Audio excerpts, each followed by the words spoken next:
नमस्कार दोस्तों, स्वागत है आप सभी का आपका अपने चैनल वीके ऑनलाइन क्लास में।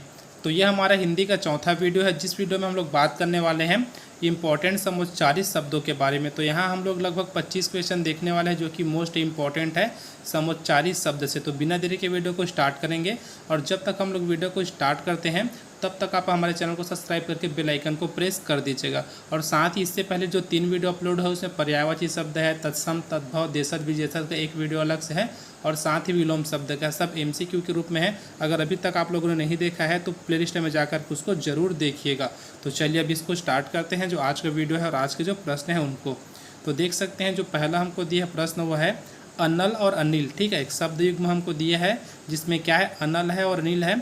तो शब्द युग्म का हमको अर्थ बताना है। तो इसका जो अर्थ हो जाएगा वो हो जाएगा, जो अनल का हो जाएगा वह हो जाएगा आग, और जो अनिल का हो जाएगा वह हो जाएगा हवा। तो इस प्रकार जो चौथा ऑप्शन वो हमारा यहाँ आंसर हो जाएगा। ठीक है, अगला प्रश्न देखते हैं।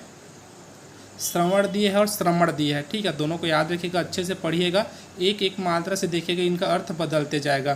तो श्रवण दिए है और श्रमण दिए है, तो इसका हमको अर्थ बताना है, अर्थात जो शब्द युग्म दिया है उसका यहाँ पर अर्थ हमसे पूछा गया है। तो इसका जो आंसर हो जाएगा वो हो जाएगा ऑप्शन तीसरा, सुनना, और क्या है दूसरे का, बौद्ध सन्यासी। अर्थात जो श्रवण का अर्थ हो जाएगा वह सुनना हो जाएगा, जो श्रमण का अर्थ हो जाएगा वह हो जाएगा बौद्ध सन्यासी। चलिए अगला प्रश्न देखते हैं। सुधी और सुधी। ठीक है, क्या है, सुधी और सुधी दोनों देख सकते हैं, एक मात्रा का बस फर्क है, एक में छोटी ई का है, एक में बड़ी ई का है।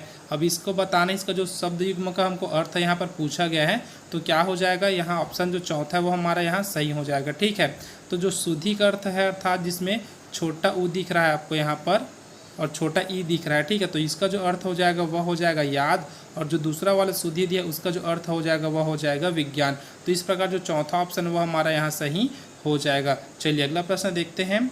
सुक्ति और सुक्ति दिया है। ठीक है, क्या है, तो सुक्ति और सुक्ति दोनों देख सकते हैं सेम है, बस एक स का यहाँ पर फर्क है और मात्रा का फर्क है, उच्चारण सेम हो रहा है। देखिएगा, अब इसका अर्थ हमसे यहाँ पर पूछा गया है, तो ऑप्शन दूसरा हमारा यहाँ सही हो जाएगा। एक का हो जाएगा कहावत और दूसरे का हो जाएगा सीपी। चलिए अगला प्रश्न देखते हैं।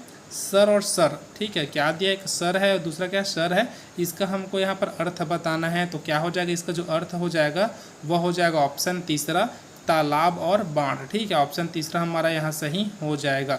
चलिए अगला प्रश्न देखते हैं। 6वें नंबर का प्रश्न है वाद और वाद्य। ठीक है, 6वें नंबर के प्रश्न में क्या दिया है, वाद और वाद्य। तो इसका जो अर्थ हो जाएगा वह हो जाएगा, देख सकते हैं, वाद्य का क्या होता है, तो यहाँ ऑप्शन हमारा दूसरा सही हो जाएगा। ठीक है, जो वाद्य है वो क्या है, बाजा है, और जो वाद है वो क्या है, तर्क है। तो ऑप्शन दूसरा हमारा यहाँ सही हो जाएगा। चलिए अगला प्रश्न देखते हैं। वित्त और वृत्त। ठीक है, तो वृत्त का सबको मतलब पता ही होगा। ठीक है, वृत्त का जो मतलब होता है वह क्या होता है, गोलाकार। तो वित्त का मतलब क्या हो जाएगा, यहाँ धन हो जाएगा। तो ऑप्शन दूसरा हमारा यहाँ सही हो जाएगा। अगला प्रश्न देखते हैं। प्रश्न है रति। ठीक है, एक में हमको रति दिया, दूसरे में रत दिया, अर्थात पहले रत दिया है फिर क्या दिया है, रति दिया है। अब इसका हमको बताना है आंसर क्या है। तो चलिए ऑप्शन हम देख सकते हैं, क्या दिया है, पुरुष स्त्री है, प्रेमी प्रेमिका है, लीन प्रेम है, और संयोग वियोग है।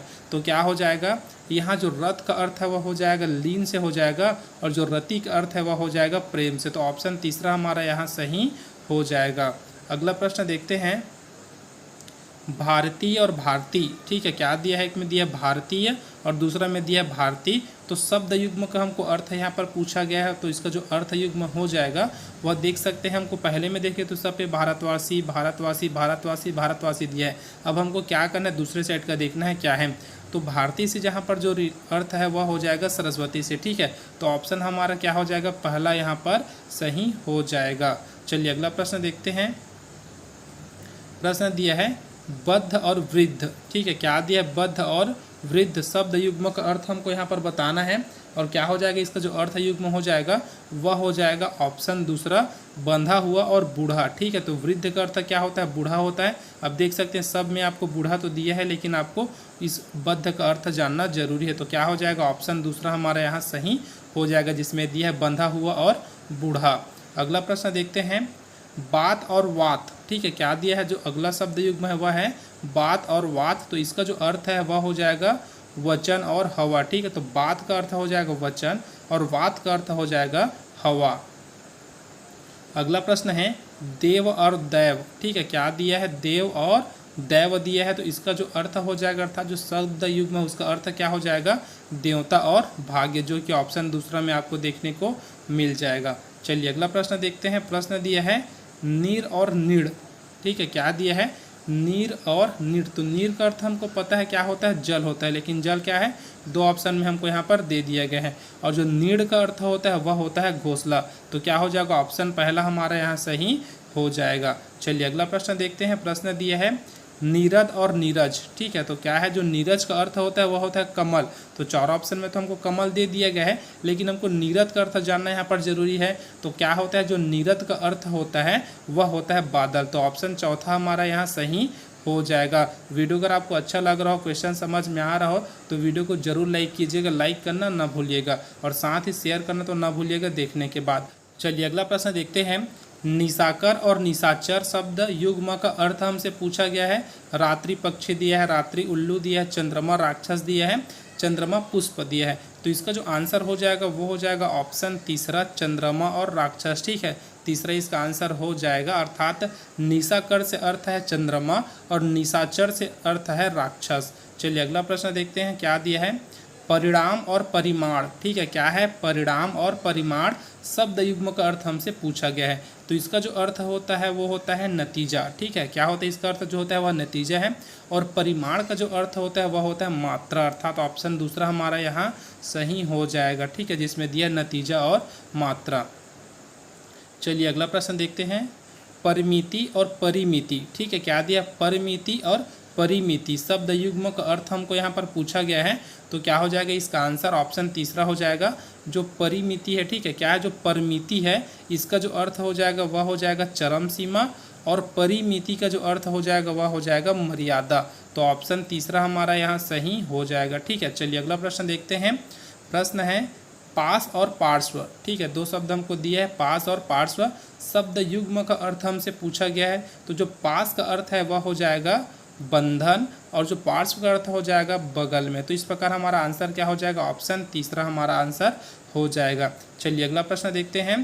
प्रतिहार और प्रत्याहार। ठीक है, दो शब्द है, प्रतिहार और प्रत्याहार शब्द युग्म का अर्थ हमको यहाँ पर बताना है। एक का दिया है नौकर नौकरानी, दूसरे का दिया है द्वारपाल निवारण, और ऑप्शन तीसरा दिया है नौकर मालिक, और ऑप्शन चौथा दिया है द्वारपाल उपाय। तो क्या हो जाएगा, इसका आंसर ऑप्शन दूसरा हो जाएगा, जिसमें दिया है द्वारपाल निवारण। ठीक है, चलिए अगला प्रश्न देखते हैं।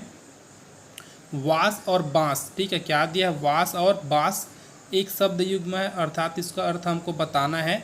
तो क्या हो जाएगा, वास का जो अर्थ हो जाएगा वह निवास से हो जाएगा, और जो बांस का अर्थ होगा वह क्या हो जाएगा, गंध से हो जाएगा। तो क्या हो जाएगा, यहाँ पर ऑप्शन हमारा पहला सही हो जाएगा। चलिए अगला प्रश्न देखते हैं। प्रश्न दिया है वारिस। ठीक है, दोनों में क्या दिया है, वारिस वारिस दिया है, बस फर्क एक है, तो एक में छोटी का मात्रा है, एक में बड़ी का मात्रा है। तो इसका अर्थ हमको यहाँ पर बताना है। तो क्या हो जाएगा, वर्षा तूफान दिया है, वर्षा बाढ़ दिया है, वर्ष सूखा दिया है, और वर्षा समुद्र दिया है। तो इसका जो अर्थ हो जाएगा वो हो जाएगा ऑप्शन चौथा, वर्षा और समुद्र। चलिए अगला प्रश्न देखते हैं। प्रश्न दिया है दूत और द्रुत। ठीक है, दूत और द्युत का हमको यहाँ पर शब्द युग्म दिया, उसका अर्थ हमको बताना है। तो क्या हो जाएगा, इसका आंसर क्या हो जाएगा, ऑप्शन दूसरा हमारा यहाँ सही हो जाएगा, प्रतिनिधि और जुआ। ठीक है, चलिए अगला प्रश्न देखते हैं। प्रश्न है तनु और तनु। ठीक है, क्या तनु और तनु शब्द युग्म का अर्थ हमसे पूछा गया। देखिएगा किसमें क्या मात्रा लगा है।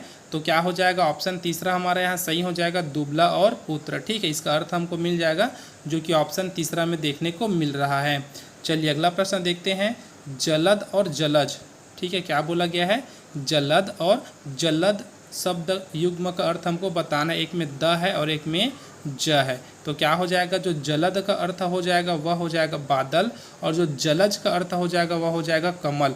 तो इस प्रकार जो ऑप्शन दूसरा हमको दिख रहा है ना, बादल और कमल, यह हमारा आंसर हो जाएगा। अगला प्रश्न देखते हैं, और आज का हमारा अंतिम प्रश्न है गण और गण्य। ठीक है, क्या दिया है, गण और गण्य शब्द युग्म का अर्थ हमको बताना है। तो क्या हो जाएगा, इसका जो आंसर हो जाएगा वह हो जाएगा ऑप्शन चौथा।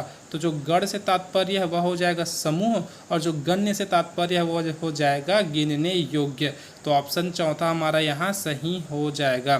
तो आज की वीडियो में बस इतना है। वीडियो अगर आपको थोड़ा सा भी हेल्पफुल लगा तो वीडियो को जरूर लाइक कीजिएगा और साथ ही अपने दोस्तों में शेयर करना ना भूलिएगा। और इसी प्रकार के और वीडियो के लिए आप हमसे जुड़ सकते हैं, उसके लिए आपको चैनल को सब्सक्राइब करके बेल आइकन को प्रेस करना है। अब मिलते हैं अगले वीडियो में कुछ इसी प्रकार के और प्रश्नों के साथ, तब तक के लिए जय हिंद।